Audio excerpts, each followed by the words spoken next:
আমি এনাকে মিস্টার সতীশের খুনের অভিযোগে গ্রেপ্তার করতে এসেছি। খুন? ওই আমার স্বামীকে মেরেছে। জোনানার যখন সতীশের মৃত্যু হলো তখন আমার জ্ঞান ছিল না। ডাক্তারবাবু, প্রসিকিউশনের এই তথ্যে বলছে যে রাত্রিবেলা জয় কাশ্যপের জ্ঞান ফিরে আসে আর ও নিজের বিছানা থেকে উঠে দাঁড়ায়। ও নিজের ঘর ছেড়ে সতীশের ঘরে গিয়ে পৌঁছয় আর ইনি সতীশকে হত্যা করে। জয়ের যদি 12 ঘন্টার মধ্যে জ্ঞান ফিরেও আসতো তাহলেও এমন অবস্থায় ছিল না যে সামান্য চলাফেরাও করতে পারে। জজ সাহেব, আদালতে বোম আছে, আদালতে বোম আছে জজ সাহেব। দাঁড়াও দাঁড়াও, কোনো বম নেই, সবাই বসে যান, আপনি দাঁড়িয়ে থাকুন। জয় কাশ্যপ, আপনি দাঁড়িয়ে থাকুন। ইয়োর অনার, আগের ডেটে পাঠক সাহেব নিজের এই খুনি মক্কেলকে বাঁচানোর জন্য অনেক চেষ্টা করেছেন, রিপোর্টস ইত্যাদি পেশ করেছিলেন, আর আমি এটা প্রমাণ করে দিয়েছিলাম যে যে রিপোর্টসগুলো উনি পেশ করেছেন ওগুলো তো নকল ছিলই, আর ওনার প্রাইম উইটনেসকেও আমি নকল প্রমাণ করে দিয়েছিলাম, এমনকি এনার এই যে মক্কেল উনি যে ফ্রড সেটাও প্রমাণ করে দিয়েছিলাম। আরে আপনার হুইল চেয়ার কোথায় গেল? যাকগে, আপনার তো এখন হুইল চেয়ার দরকার পড়বে না, কারণ ফাঁসির সাজা হতে চলেছে আপনার। একটা মরার খাট নিশ্চয়ই দরকার হবে আপনার। এনিওয়ে ইয়োর অনার, আমার মনে হয় না যে পাঠক সাহেবের কাছে আর কোনো সাক্ষী বা প্রমাণ আছে এনাকে বাঁচানোর জন্য। So I think the case is over. তো ফাঁসির সাজা শুনিয়েই দিন আপনি। কেডি, তুমি তোমার মক্কেলকে নির্দোষ প্রমাণ করার জন্য কোনো প্রমাণ বা সাক্ষী পেশ করতে চাও? আগে হ্যাঁ ইওর অনার, সাক্ষ্য আর সাক্ষী দুটোই রয়েছে। সর্বপ্রথম এই রিপোর্ট যেটা গত শুনানিতে আমি আমার মক্কেলের পক্ষে পেশ করেছিলাম। আর ওই রিপোর্টসগুলোকে আমি ভুল প্রমাণ করে দিয়েছি। না জসওয়াল সাহেব, আপনি ডক্টর জিন্দালকে মিথ্যা প্রমাণ করেছিলেন, এই নথিগুলোকে নয়। একই ব্যাপার। না, একই কথা নয়। ঠিক সেইভাবেই যেভাবে একজন মানুষের কাজ করার পদ্ধতি আর একজন বাঁদরের কাজ করার পদ্ধতি পার্থক্য আছে দুটোর মধ্যে, ঠিক সেরকমই আপনার ডক্টর জিন্দালকে মিথ্যা প্রমাণ করার পদ্ধতি আর আমার রিপোর্টকে মিথ্যা বলার পদ্ধতির মধ্যে পার্থক্য আছে। প্রুফ করতে হবে। চুপ থাকতে হবে। ইওর অনার, এটা প্রমাণ করার জন্য যে এই রিপোর্ট যেগুলো আমি আদালতের সামনে পেশ করেছি সেগুলো সত্যি, আমি টিপি মেমোরিয়াল হসপিটালের রেডিওলজিস্ট ডক্টর নানাবতীকে কাঠগড়ায় ডাকার জন্য অনুমতি চাইছি। অনুমতি দিলাম।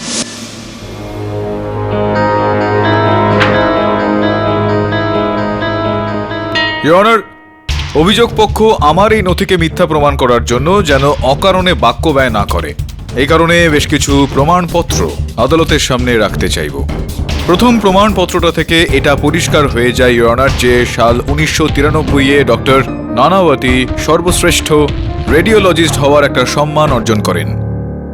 দ্বিতীয় প্রমাণপত্রটা থেকে এটা স্পষ্ট হয় যে ডক্টর নানাবতীর যে জীবন বীমা রয়েছে সেই মূল্যে এখনো পর্যন্ত কেউ এখনো ক্লেম করেনি ইওর অনার। ইনি জীবিত ছিলেন, জীবিত আছেন এবং আশা করা যায় ইনি দীর্ঘ আয়ু নিয়ে ইনি জীবিত থাকবেন। তৃতীয় আর অন্তিম ইওর অনার, টিপি মেমোরিয়াল হসপিটালের যেই পঞ্জিকা রয়েছে যেটা থেকে এটা পরিষ্কার যে 22শে নভেম্বর সকাল 10টার সময় ডক্টর নানাবতী ওই হসপিটালে পৌঁছেছিলেন। ডক্টর নানাবতী, আপনি এই ভদ্রলোককে চেনেন? আগে হ্যাঁ, জয় কাশ্যপ। দয়া করে আদালতে বলুন যে কি করে চেনেন আপনি এনাকে। আগে 22শে নভেম্বরের সকালে প্রায় 10:30টার সময় ওনাকে টিপি মেমোরিয়াল হসপিটালে আনা হয়, যেখানে ওনার এমআরআই আর সিটি স্ক্যান করা হয়। সেসব টেস্ট আমি করেছিলাম। কি ফল বেরিয়েছিল ওনার ওই পরীক্ষার? জয় কাশ্যপের লাম্বার স্পাইনে চোট লেগেছিল আর ওনার L2 L3 ভার্টিব্রার মধ্যে নার্ভ চেপে গিয়েছিল। L2 আর L3 ভার্টিবার ভেতরে যেই শিরাটা থাকে সেটা চেপে যাওয়ার কারণে একজন ব্যক্তির কি সমস্যা হতে পারে? আগে এই নার্ভটা সরাসরি ব্রেনের সঙ্গে যুক্ত থাকে। যদি এই নার্ভটা চেপে যায় তাহলে পেশেন্ট অজ্ঞান হয়ে যায়। ইওর অনার, আমার এক্ষেত্রে পেশ করা সাক্ষী ডক্টর নানাবতী আর প্রস্তুত করা সাক্ষীগুলোতে এটা স্পষ্ট হয়ে গিয়েছে যে আমার মক্কেল জয় কাশ্যপ 22শে নভেম্বর রাতে অচল ছিল, স্থির ছিল, বেহুশ ছিল নিজের ঘরের মধ্যে, বাইরে বের হয়নি। কিন্তু অভিযোগ পক্ষের মহোদয়ের মনে কোনো রকম সংশয় যাতে না থাকে সেই কারণে এই কথাটা প্রমাণ করার জন্য আমি নার্স জসমিত কৌরকে কাঠগড়ায় ডাকার জন্য অনুমতি চাইছি। স্যার, ওই রাতে আমার নাইট ডিউটি ছিল আর আমি 11:15 নাগাদ রুটিন চেক আপের জন্য মিস্টার জয় কাশ্যপের রুমে গিয়েছিলাম। ওই সময় মিস্টার জয় কাশ্যপ অজ্ঞান ছিলেন। এইমাত্র আপনি নার্স জসমিত কৌরের বক্তব্য শুনলেন, আপনি কি তার কথার সঙ্গে সহমত? ইয়েস, রাত 12টার কাছাকাছি যখন আমি ডিউটিতে ফেরত এলাম তখন আমি নার্স জসমিতের কাছে জয়ের ব্যাপারে জিজ্ঞাসা করেছিলাম আর ওনার রেকর্ডসও চেক করেছিলাম। ওই সময় জয় অজ্ঞানী ছিল। সেই সময় উনি অজ্ঞান ছিলেন? হ্যাঁ। ইয়নার, 3 জন সাক্ষী আর তাদেরকে সমর্থন করার জন্য অনেক সাক্ষীকে আমি আদালতে পেশ করেছি। এটা স্পষ্ট হয়ে গেল যে যেই সময় সতীশ কুমারকে হত্যা করা হয় সেই সময় আমার মক্কেল জয় কাশ্যপ নিজের ঘরে ছিলেন একদম বেহুশ অবস্থায়। কেডি, তোমার দেওয়া তথ্য থেকে এটা ডেফিনেটলি প্রমাণ হয় যে তোমার সাক্ষী ডক্টর জিন্দালের সাক্ষ্য ভুল ছিল না, আর না জয় কাশ্যপের রিপোর্ট ভুল। মিস্টার আই এম জয়সওয়াল, আপনি কিছু ক্রস এক্সামিনেশন করতে চান? Thank you for the consideration your honour. আর এক আপনিই তো আছেন যিনি আমাকে আদালতে কথা বলার সুযোগ দেন, না হলে পাঠক সাহেব যদি পারেন তাহলে তো আমার কথা বলা বন্ধই করে দেন। ডক্টর সুবর্ণ লেখা, আপনি জয় কাশ্যপের লেখা ঝোঁকা মানে যেটা রেজিস্টারে এন্ট্রি করেছিলেন নার্স জসপ্রীত কর, আপনি ওটাই দেখেছিলেন না? আপনি নিজে তো জয় কাশ্যপকে চেক আপ করতে যাননি, কারেক্ট? আমি নিজে গিয়ে জয় কাশ্যপকে চেক করতে পারিনি, কেননা তার আগেই ওয়ার্ড বয় অজিতের চিৎকারের শব্দ শুনতে পাই, আর আমি তক্ষুনি দৌড়ে আইসিইউ এর দিকে যাই, যেখানে আপনি সতীশ কুমারকে মৃত অবস্থায় পেলেন। হ্যাঁ। জেনারেলি আস্কিং, যখন পেশেন্ট সজ্ঞানে থাকে আর পেশেন্ট অজ্ঞানে থাকে, এই দুই আলাদা আলাদা সিচুয়েশনকে আপনারা ডক্টরসরা কিভাবে ডিফারেন্সিয়েট করেন? It's simple. যখন পেশেন্টের জ্ঞান থাকে তখন ও নিজের হাত পা নাড়াতে পারে, ওর চোখগুলো খোলা থাকে আর নিজের কন্ডিশন সম্পর্কে নানা রকম প্রশ্ন করতে থাকে। আর যখন ওর জ্ঞান থাকে না তখন অজ্ঞান থাকে। No complaints, no questions. এছাড়া আর কোনো ক্লিনিক্যাল টেস্ট আছে? এরকম কোনো মেশিন আছে যেটা দিয়ে জানতে পারা যায় যে পেশেন্ট সজ্ঞানে আছে না অজ্ঞানে আছে? আগে না, পেশেন্ট সজ্ঞানে আছে না অজ্ঞান সেটা জানতে পারার মতো সেরম তো কোনো মেশিন নেই। জসমিত দেবী, আপনি যখন জয় কাশ্যপের রুটিন চেক আপ করতে গেলেন রাত্রি 12:15 নাগাদ, তখন জয় কাশ্যপ নিজের ঘরে অজ্ঞান অবস্থায় ছিলেন না ঘুমোচ্ছিলেন? আগে ভেবেচিন্তে উত্তর দিন। আগে ওই অজ্ঞান ছিলেন। অজ্ঞান ছিল? না না, ওই হয়তো ঘুমোচ্ছিলেন।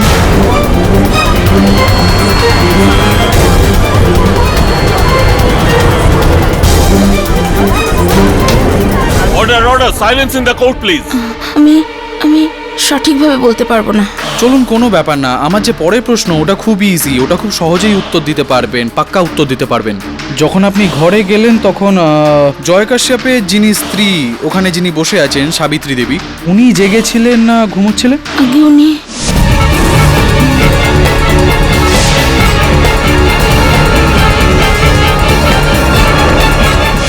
ঘুমোচ্ছিলেন। ঘুমোচ্ছিলেন? সাবিত্রী দেবী, যমরাজের থেকে নিজের স্বামীর প্রাণ ফিরিয়ে আনা সাবিত্রী তৈরি হওয়ার জন্য কঠোর পরিশ্রমের প্রয়োজন হয়, আর তার থেকেও বেশি প্রয়োজন হয় যে আপনার স্বামী যাতে সত্যবান হয়। কিন্তু ইওর অনার, এনার স্বামী তো এখানে অজ্ঞান হওয়ার নাটক করেন, এনার ঘুমিয়ে থাকার সুযোগ নেন, নিজের বেড থেকে ওঠেন, সতীশকে খুন করেন আর আবার নিজের বেডে এসে শুয়ে পড়েন অজ্ঞান হওয়ার নাটক করে দিলাম তো আপনাকে ইমপ্রেস, পাঠক সাহেব?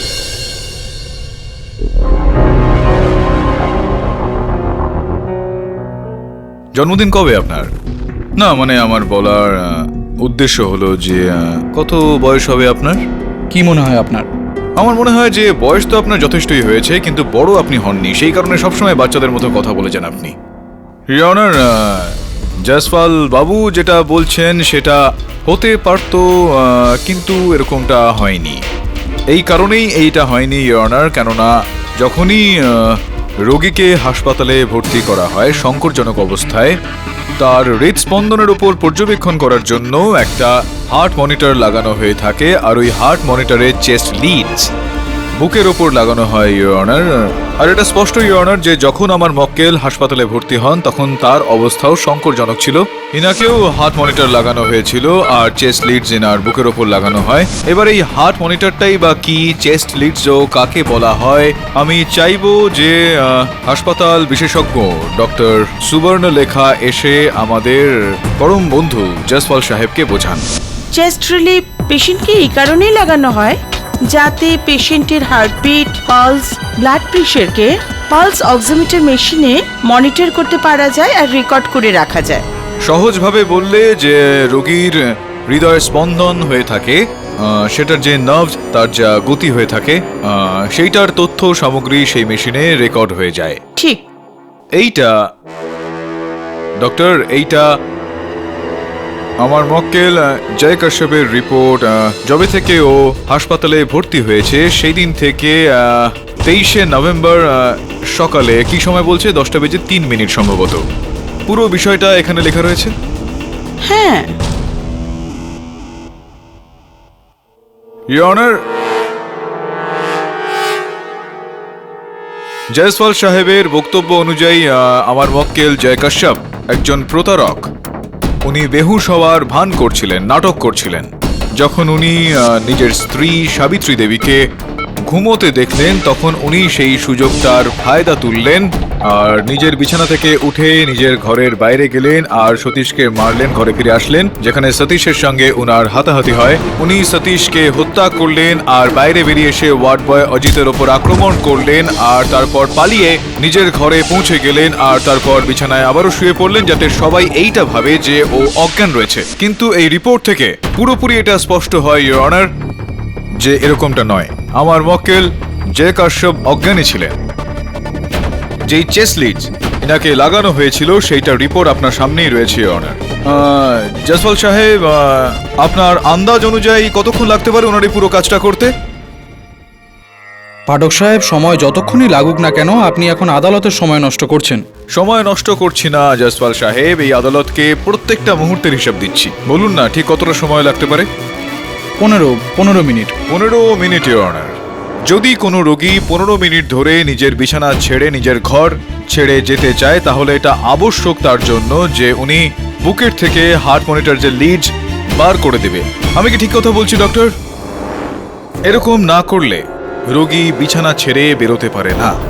তো যদি জয়সওয়াল বাবুর কথাটা মেনে নেওয়া যায় তো জয় কাশ্যপ বাবু তার নিজের চেস্টে লিডগুলো খুলে ফেলেন, তারপর ঘর থেকে বাইরে গেলেন, ওখানে উনি হত্যা ইত্যাদি কার্যকলাপ পূর্ণ করলেন আর তারপর উনি ফিরে আসেন ঘরে 15 মিনিট পর আর তারপর ইনি আবারও নিজের চেস্ট লিডস লাগিয়ে নিলেন।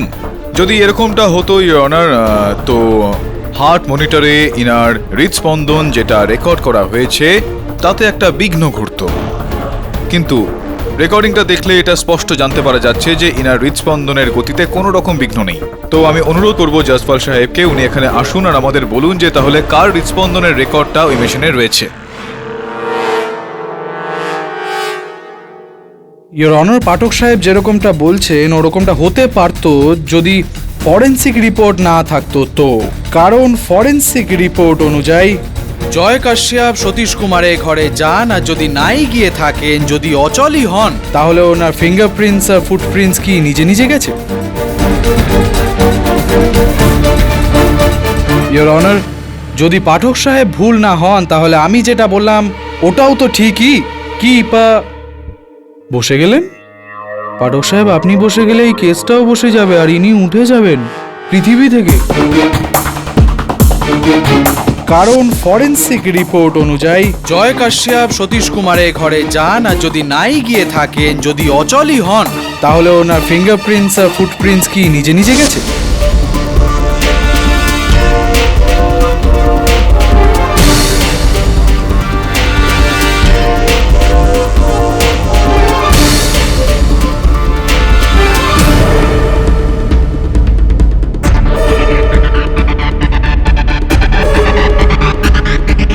বসেনি জয়সওয়াল বাবু, বসিয়ে দিয়েছেন আপনি। না চাইতেও আমাকে বলতে হবে যে হতে পারে এটা আমার ব্যবসায়িক জীবনের একটা প্রথম হার, তাও আবার আপনার কাছে।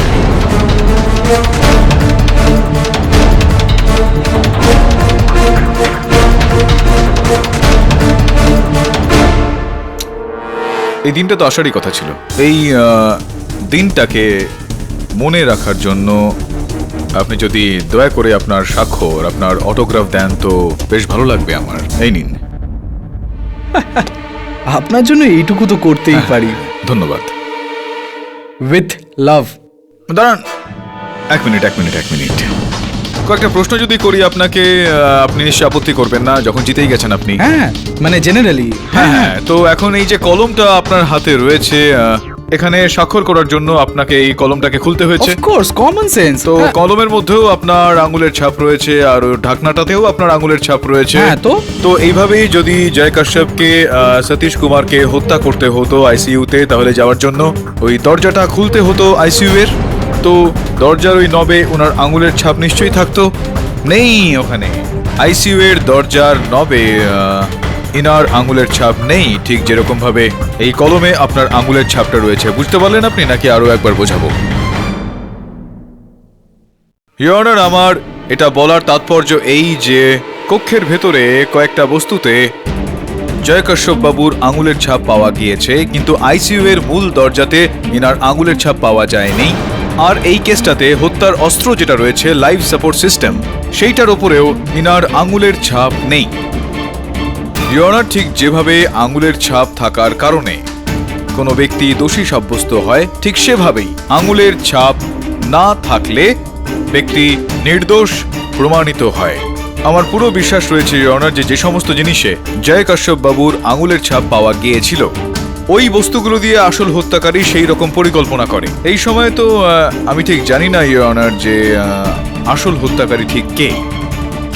আসল হত্যাকারীকে খুঁজে বার করতে আর আমার মক্কেলকে পুরোপুরি নির্দোষ প্রমাণ করার জন্য আমি আদালতের কাছে সময় চেয়ে নিচ্ছি।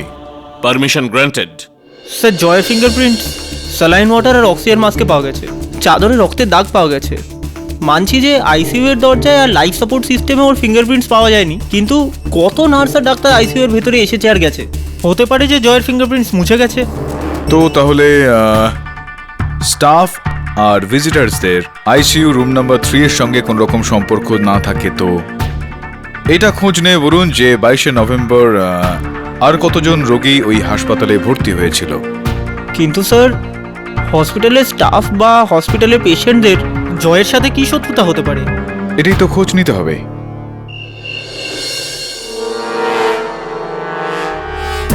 তবে এখানে তো কিছুই নেই। আর পাওয়াও যাবে না।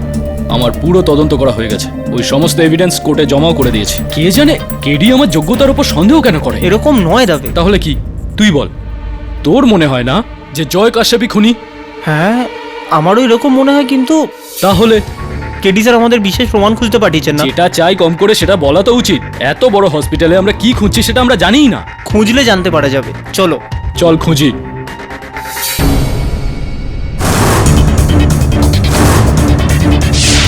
অরুণ, এখানে কিচ্ছু নেই, চল।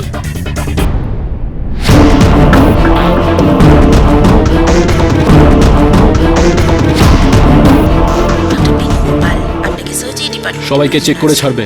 দাবে, বুঝতে পারছি না আইসিইউ এর ইকুইপমেন্টসের উপর সতীশের ফিঙ্গারপ্রিন্ট এলো কি করে? ডক্টর প্রকাশ, আপনি খালি হাতে গিয়ে কেডি স্যারকে কি করে মুখ দেখাবো? হ্যাঁ ভাই, এটা তো ঠিক। আর বরুণ খালি হাতে ফিরবে, এটাই সব থেকে বড় ব্যাপার। ডক্টর বিদ্যা, দাবে,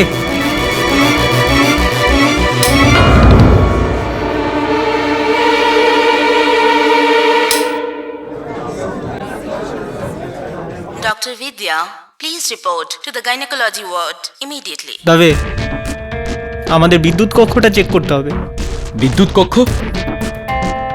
পাওয়ার রুম। ইওর অনার, আমার সহযোগী বরুণ যখন ইন্সপেক্টর দাবের সঙ্গে একযোগে টিপি মেমোরিয়াল হসপিটালের তল্লাশি করে, ওই হাসপাতালের বিদ্যুৎ কক্ষ থেকে, ইলেকট্রিক রুম থেকে ওনারা একটা প্লাস্টিকের থলি উদ্ধার করে ইওর অনার। সেই থলিটার মধ্যে ওনারা পায় একটা চাদর, একটা অক্সিজেন মাস্ক, আর অপারেশনের সময় ব্যবহার করা হয় এরকম টুপি, মাস্ক আর গ্লাভস। আপনি যে জিনিসগুলোর কথা বলছেন সেগুলো সব হাসপাতালেই পাওয়া যায়, এটা খুবই স্বাভাবিক ব্যাপার। ইটস কমন সেন্স, এটা কোনো রকেট সায়েন্স না। না না না, রকেট সায়েন্সের বিষয়ে আমি কথা বলছি না এখানে, আমি মেডিকেল সায়েন্সের কথা বলছি। একটা হাসপাতালে যে নিয়ম কানুন হয় আর কি, সেটা বোঝানোর চেষ্টা করছি আর কি মহামান্য আদালতকে। যদি আপনি অনুমতি দেন তো আমি। ইওর অনার, সমস্ত হাসপাতালেরই এটা প্রথা হয়ে থাকে যে যখন হাসপাতালের ভান্ডার থেকে জিনিসপত্র বিভিন্ন ঘরে পৌঁছে দেওয়া হয়, সেটার গায়ে লেখা নাম্বারটা হাসপাতালের রেজিস্ট্রেশন খাতাতে নথিভুক্ত করা হয়। সর্বপ্রথম ইওর অনার, ওই চাদরটা যেটা প্লাস্টিকের ওই থলিটার মধ্যে পাওয়া গিয়েছিল ইলেকট্রিক রুম থেকে, বিদ্যুৎ কক্ষ থেকে, সেটার সংখ্যাটা ইওর অনার PS 22685। ওই অর্ধেক ব্যবহার করা স্যালাইনের বোতল, যেটা ওই প্লাস্টিকের থলি থেকে পাওয়া যায়, যেই প্লাস্টিকের থলিটা বিদ্যুৎ কক্ষে পাওয়া যায়, সেইটার সংখ্যাটা AS 3561। কিন্তু এই জিনিসপত্রগুলো পাঠানো হয়েছিল ইওর অনার ICU নাম্বার 3-তে 22শে নভেম্বর। সতীশ কুমার বাবু ওই ঘরেই ছিলেন। যেই অক্সিজেন মাস্ক সেই থলি থেকেই পাওয়া যায়, যেই থলিটা বিদ্যুৎ কক্ষ থেকে পাওয়া যায়, ইলেকট্রিক রুম থেকে পাওয়া যায়, সেটার ফরেনসিক রিপোর্ট এটা বলে ইওর অনার যে ওইটার ভিতর যে লালা পাওয়া গিয়েছিল সেটা সতীশ কুমার বাবুরই ছিল। ইওর অনার, যে চাদরটা এখানে এই কেসের সাক্ষী হিসেবে প্রস্তুত করা হয়েছে, যেটার মধ্যে জয় কাশ্যপের রক্ত লেগে রয়েছে, সেই চাদরের কথা 22শে নভেম্বর এই রেজিস্ট্রার খাতায় উল্লেখই নেই ইওর অনার। ওই যে স্যালাইনের বোতল আর অক্সিজেন মাস্ক সতীশ কুমার বাবুর ঘর থেকে উদ্ধার করা হয়, সেইটার কথাও এই রেজিস্ট্রার খাতায় নেই ইওর অনার। তুমি কি বলতে চাইছো কেডি? আমি এটা বলতে চাইছি ইওর অনার যে আসল হত্যাকারী সর্বপ্রথম অজ্ঞান হয়ে পড়ে থাকা জয় কাশ্যপের হাতের ক্ষত থেকে এই চাদরটায় রক্তের ছাপ নেয়, আর তারপর স্যালাইনের বোতলটায় আর অক্সিজেন মাস্কে ইনার আঙুলের ছাপ তোলে। সতীশ কুমারের ঘরে গেলেন আর উনাকে হত্যা করলেন, এই সমস্ত জিনিসপত্র বদলালেন, আর আসল জিনিসপত্র প্লাস্টিকের থলির মধ্যে ভরে বিদ্যুৎ কক্ষে লুকিয়ে ফেললেন।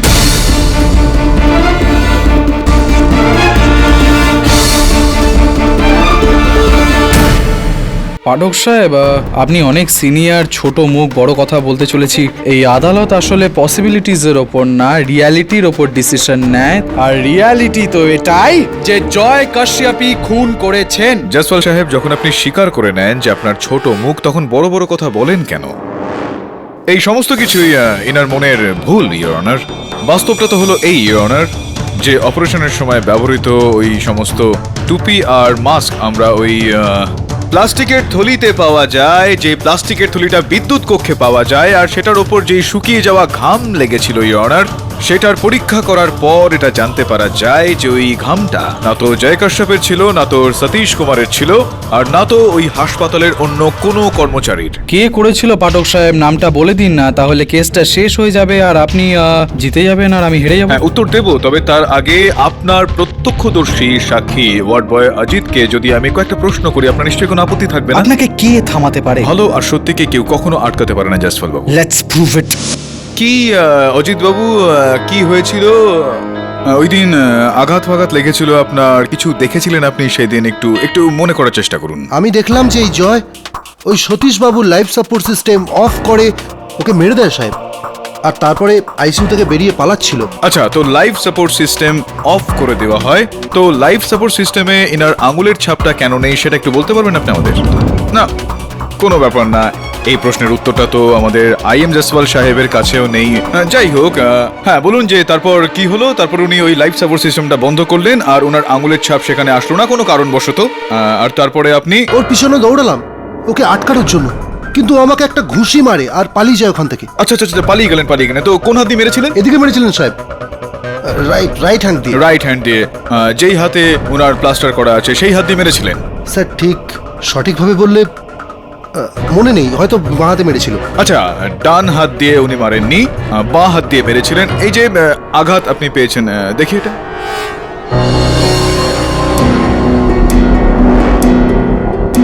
হ্যাঁ, তো ডক্টর, আপনি এই আদালতকে একটু দয়া করে বলুন যে এই ধরনের ক্ষত, যেখানে মুখের চামড়া ছুঁড়ে গেছে, ফেটে গেছে, তাহলে কি জয় কাশ্যপ ওই সময়ে অতটা সক্ষম ছিলেন যে এইভাবে আঘাত করতে পারেন? জয় কাশ্যপ ফিজিক্যাল দিক থেকে এতটা স্ট্রং ছিলেন না যে উনি এতটা জোরে মারতে পারেন।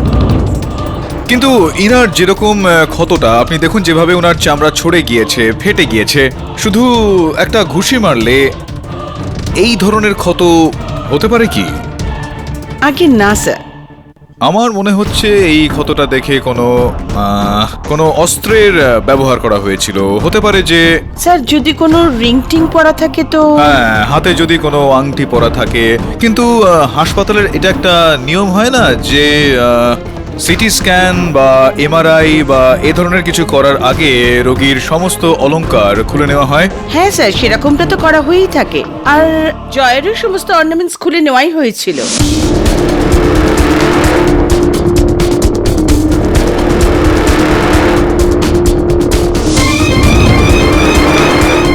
তো অজিতবাবু, এইটা একটু বুঝিয়ে দিন আমাকে যে ইনার হাতে না বালা ছিল, না আংটি ছিল, না কোনো ঘড়ি ছিল।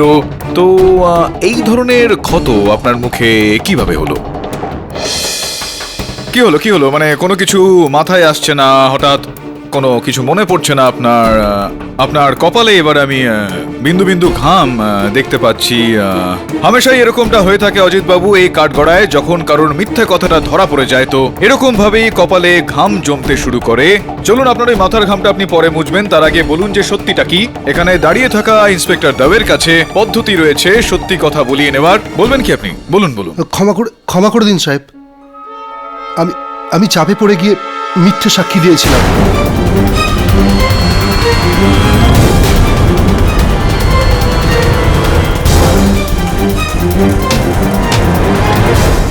আপনি কিছু দেখেননি, মিথ্যে বয়ান দিয়েছিলেন চাপে পড়ে গিয়ে। কিছুই আপনি দেখেননি। ছিলেন আপনি ওখানে? ছিলেন কিন্তু দেখেননি। কিছু দেখিনি। কিছু তো দেখেছিলেন। এই চোটটা পেলেন কি করে আপনি? কিছু তো হয়েছিল নিশ্চয়ই। কি হয়েছিল বলুন আমাদের, কি দেখেছেন? আমি দেখেছিলাম একটা কেউ তো একজন ছিল সাহেব যে আইসিইউ থেকে বেরিয়েছিল। ওর হাতে একটা প্লাস্টিকের থলে ছিল। দয়া করে আদালতকে বলুন যে ওই ব্যক্তি কে ছিলেন। না স্যার, ওটি টুপি আর সার্জিক্যাল মাস্ক পরেছিল, তা আমি দেখতে পাইনি ওকে। পালাতে ও টুপি আর মাস্ক ওখানে ফেলে গিয়েছিল।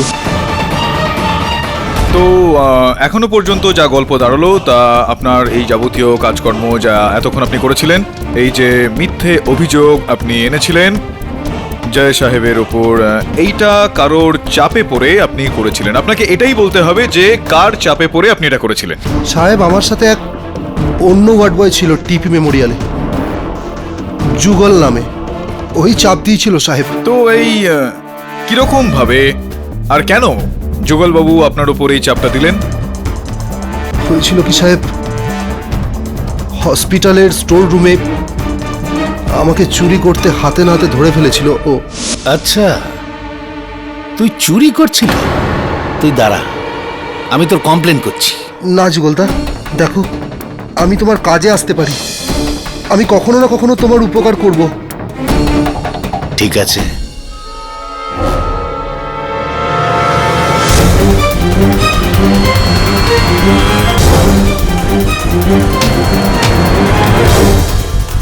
ওই সময় আমাকে যুগল কিচ্ছু বলেনি সাহেব, কিন্তু তারপর 2-4 ঘন্টা পরে ফোন করে বললো হসপিটালের বাইরে দেখা কর। রাত্রি 12টা বেজে যাওয়ার পর আইসিইউ নাম্বার 3-এর বাইরে দাঁড়াবি। ওখানে এক সাহেব তোকে একটা ব্যাগ দেবে।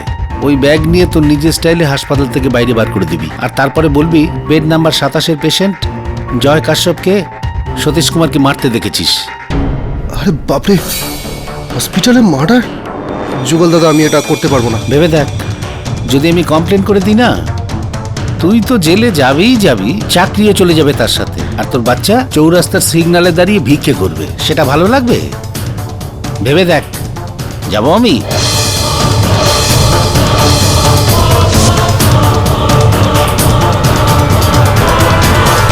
তো অজিতবাবু, এই যে প্লাস্টিকের থলিটা ছিল, সেই থলিটাকে তো নিশ্চয়ই আপনি একবার খুলে দেখেছিলেন যে ওটার মধ্যে কি আছে। কি ছিল ওটার মধ্যে? স্যার, ওতে একটা স্যালাইনের বোতল, সার্জিক্যাল মাস্ক আর ওই ওটি টুপি, এইগুলোই ছিল স্যার ওর মধ্যে। এগুলি ছিল। এই সমস্ত সামগ্রী ছিল ওটার মধ্যে। শুধুমাত্র একটা বিষয় আপনি স্পষ্ট করে দিন যে এই যে নিজের স্টাইলের আপনার এই যে কাজ, এটা এটা এটা এটা কি ছিল? মানে কিভাবে আপনি এটা ওই জিনিসপত্রগুলো বের করতে চাইছিলেন, লুকোতে চাইছিলেন, কিভাবে? আসলে কি সাহেব, যখন আমাদের ছুটি হয় তখন বাইরে বেরোনোর আগে আমাদের সব স্টাফেদের চেকিং হয় সাহেব। তো আমাদেরও সব সেটিং আছে সাহেব, ক্যান্টিনের ওই ছাগন কাকার সাথে। আর ওই সব জিনিস আমি একটা প্লাস্টিক ব্যাগে রেখে দিই, আর ওটা ডাস্টবিনের মধ্যে ফেলে ওটাকে বাইরে পাঠিয়ে দিই। তারপর আমি বাইরে ডাস্টবিনের মধ্যে থেকে প্লাস্টিকের ব্যাগটা বের করে নিতাম। স্যার, ওই সময় তো তাড়াহুড়োর মধ্যে আমি প্লাস্টিকের থলে পাওয়ার রুমের মধ্যে লুকিয়ে ফেলি। কয়েক ঘন্টা পরে আমি ওই ক্যান্টিনের ছগন চাচাকে বললাম পার্সেল বের করতে হবে, তো উনি বারণ করে দিলেন সাহেব।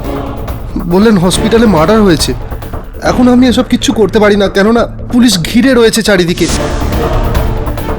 3 দিন ধরে লাগাতার চেষ্টা করে গেছি সাহেব যে ওই পার্সেল যেভাবেই হোক বার করে নেব। চারিদিকে পুলিশের লোক ছিল, আমি ধরা পড়ে যাওয়ার ভয়ে ওটা ওখানেই থেকে যায়।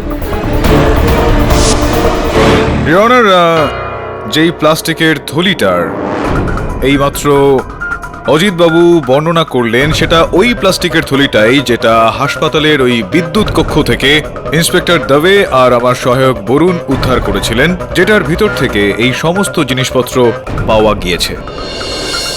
অর্থাৎ অভিযোগ পক্ষের কাছে কোনো রকম প্রত্যক্ষদর্শী সাক্ষী আর বাকি নেই।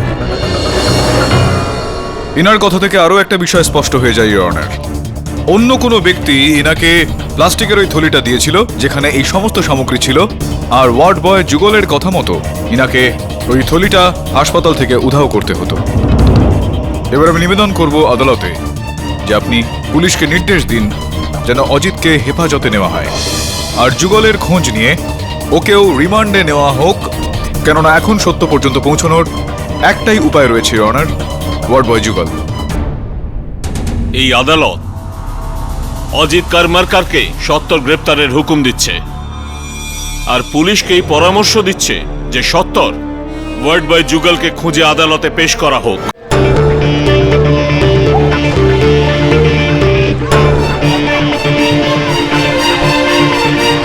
শোনো, এই যুগল কোথায় থাকে?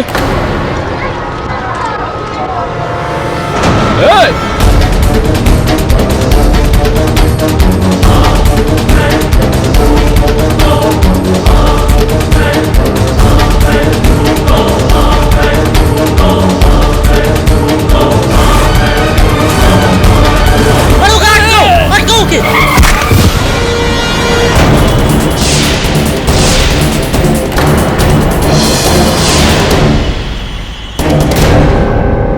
স্যার যুগলই শেষ মাধ্যম ছিল খুনি অবধি পৌঁছানোর।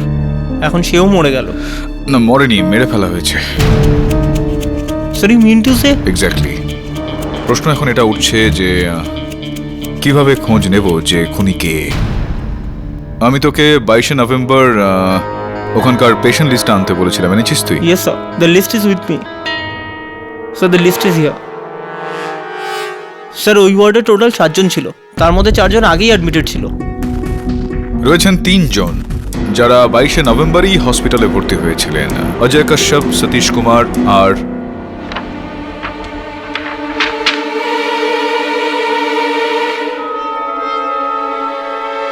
ইওর অনার 22শে নভেম্বর টিপি মেমোরিয়াল হাসপাতালে 3 জন ব্যক্তিকে ভর্তি করা হয়েছিল। একজন আমার মক্কেল জয় কাশ্যপ, রিডের হাড়ের সমস্যার জন্য, কষ্টের জন্য। দ্বিতীয় সতীশ কুমার বাবু, যাকে দুর্ভাগ্যবশত আমার মক্কেলই কষ্ট দিয়েছিলেন। আর তৃতীয় জন মিস্টার পটেল।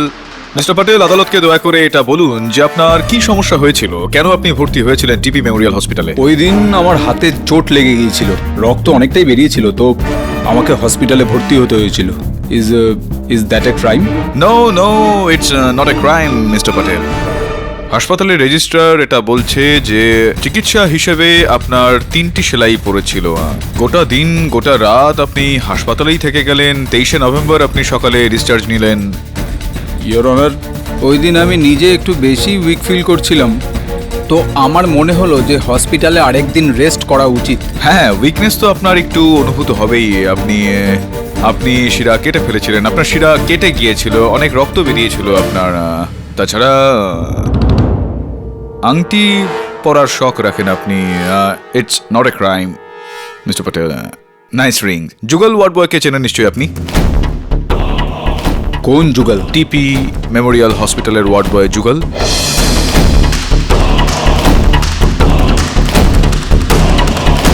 আপনি চেনেন না ওনাকে?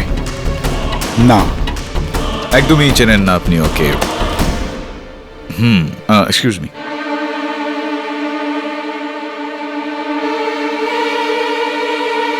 হ্যাঁ, best national bank, BN bank, Worli branch, account number 0815105005096।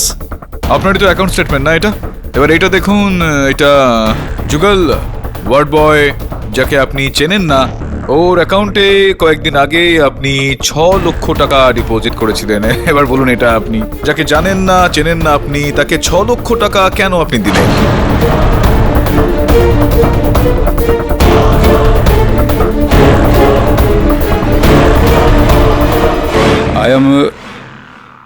I am really sorry, Your Honor. Actually, এই যুগল আমার ড্রাইভার শ্যামের ছোট ভাই। শ্যামের থ্রোট ক্যান্সার হয়ে গিয়েছিল আর যুগলের এই চিকিৎসার জন্য টাকার দরকার ছিল। তো আমি ওকে সাহায্য করি। কিন্তু এত পুণ্যের কাজ করে আপনি আদালতে এই বিষয়টা লুকোলেন কেন? Well, I don't want to talk about my charities. Would you like to talk about your crimes? কোন ক্রাইমের কথা বলছেন আপনি? সতীশ কুমার বাবুকে হত্যা।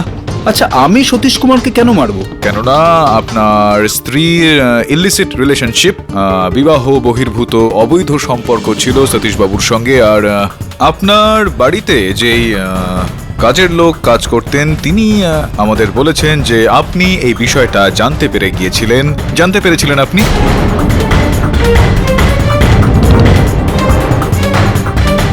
জানতেন আপনি মিস্টার প্যাটেল, আপনার স্ত্রী আর সতীশ বাবুর সম্পর্কের বিষয়টা আপনি জানতেন কি না?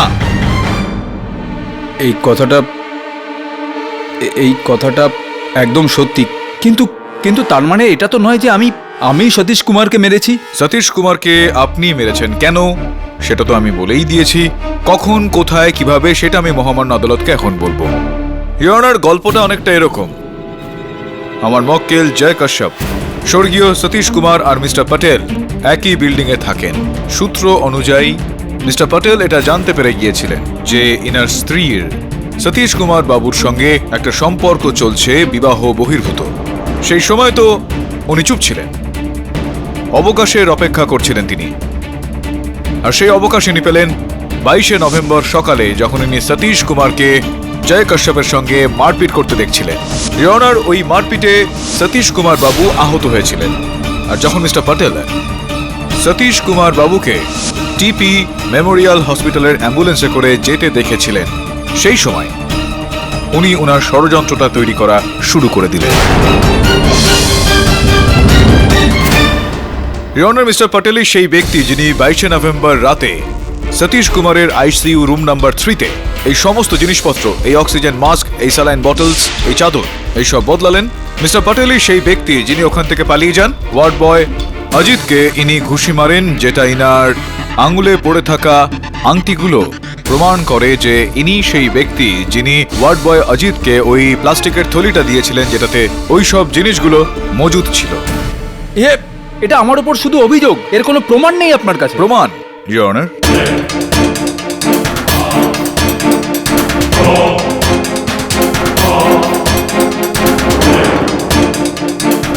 ওই প্লাস্টিকের থলিতে পাওয়া অপারেশনের সময় ব্যবহার করা হয় এমন টুপি আর মাস্ক, তার উপর শুকিয়ে যাওয়া যেই ঘাম, সেটা ইওর অনার মিস্টার প্যাটেলের ডিএনএ সঙ্গে ম্যাচ করে।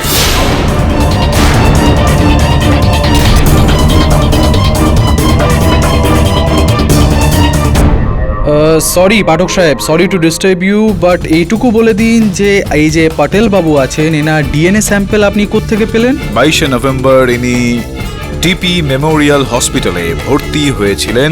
আপনাকে আগেও বলা হয়েছিল যে ইনি ডিজিটাল ইমেজিং আর টেকনোলজির সময় এটা সবকিছু নথিভুক্ত থাকে হাসপাতালে, সেখান থেকেই। আর সেটার আগে ইওর অনার, যখন অভিযোগ পক্ষ আবারও কোনো উল্টোপাল্টা প্রশ্ন করে আমাকে আটকায়, আমি শেষে আদালতের সামনে এটা বলতে চাইবো যে ওয়ার্ড বয় যুগল তো আমাদের মধ্যে আর নেই, কিন্তু হত্যার তারিখেই মিস্টার প্যাটেলের 6 লক্ষ টাকা ওয়ার্ড বয় যুগলকে দেওয়া ওয়ার্ড বয় অজিতের বক্তব্যকে সমর্থন করছে যে যুগলের কথা মতোই ও এই কাজটা করে। And that, Mr. Patel, is a heinous crime that you have committed and you have been caught. Confession, doshikar, no other choice. হ্যাঁ, আমি সতীশ কুমারকে মেরেছি।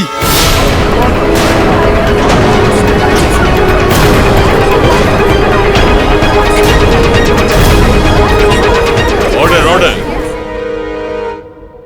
ইওর অনার, আমি ওই দুজনের অ্যাফেয়ার সম্বন্ধে জেনে গিয়েছিলাম। আমি সতীশ কুমারকে আমার স্ত্রীর থেকে দূরে সরানোর জন্য সঠিক সুযোগের অপেক্ষায় ছিলাম। আর যখন আমি জানতে পারলাম যে সতীশ কুমারকে হসপিটালাইজড করা হয়েছে আর ওনার অবস্থা খুব ক্রিটিক্যাল, তো আমি স্যাডিস্টিক সিম্প্যাথির জন্য হসপিটালে গেলাম। আর ওখানেই আমার ড্রাইভার শ্যামের ছোট ভাই যুগলকে পেলাম। Good morning sir. যুগল, কেমন আছো ভাই? আর তোমার ভাইয়ের শরীর কেমন আছে? ক্যান্সার ছড়িয়ে পড়ছে, 6 লাখ টাকার দরকার স্যার। যখন আমি এটা জানতে পারলাম যে জয় কাশ্যপের জন্য সতীশ কুমারের অবস্থা ক্রিটিক্যাল, তো আমি সুযোগের সদ্ব্যবহার করি আর সতীশ কুমারকে চিরদিনের মতন আমাদের জীবন থেকে সরিয়ে দেওয়ার প্ল্যান করি। আর আমি নিজেই আমার হাত কেটে ফেলি যাতে আমার প্ল্যানকে এক্সিকিউট করবার জন্য হসপিটালে থাকার সুযোগ পাই। আর তারপর আমি যুগলকে আমার কাছে ডাকি। এই 6 লাখ টাকার চেক তোমার ভাইয়ের চিকিৎসার জন্য। এর বদলে তোমাকে আমার ছোট একটা কাজ করতে হবে। হ্যাঁ স্যার।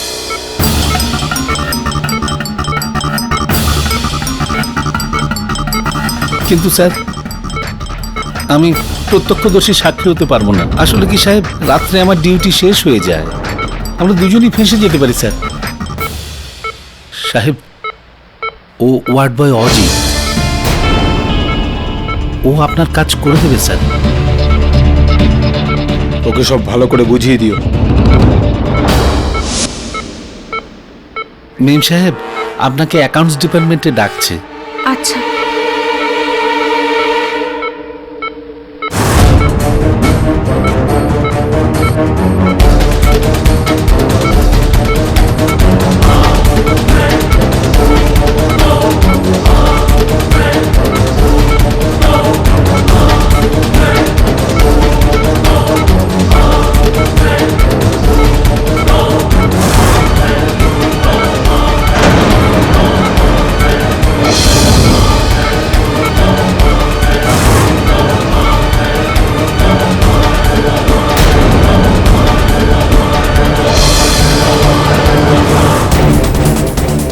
আমি যেতে যেতে অজিতকে একটা পাঞ্চ মারি, ওই সার্জিক্যাল মাস্ক আর ক্যাপ খুলে ফেলে দিই যাতে অজিতের স্টেটমেন্ট সত্যি মনে হয়।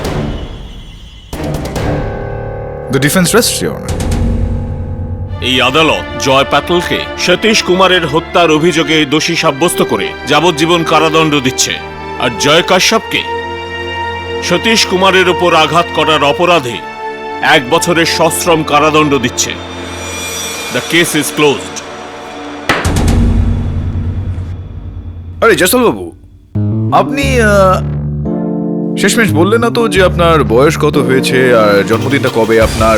আজকেই পাঠক সাহেব আমার জন্মদিন, আর আজকের দিনেই আপনি আমার ওয়াট লাগিয়ে দিলেন। আজকে আপনার জন্মদিন? আরে জন্মদিনের অনেক অনেক শুভেচ্ছা, আর ঈশ্বরের কাছে আমি প্রার্থনা করব আপনার জন্মদিনে যে আপনি খুব তাড়াতাড়ি বড় হয়ে উঠুন।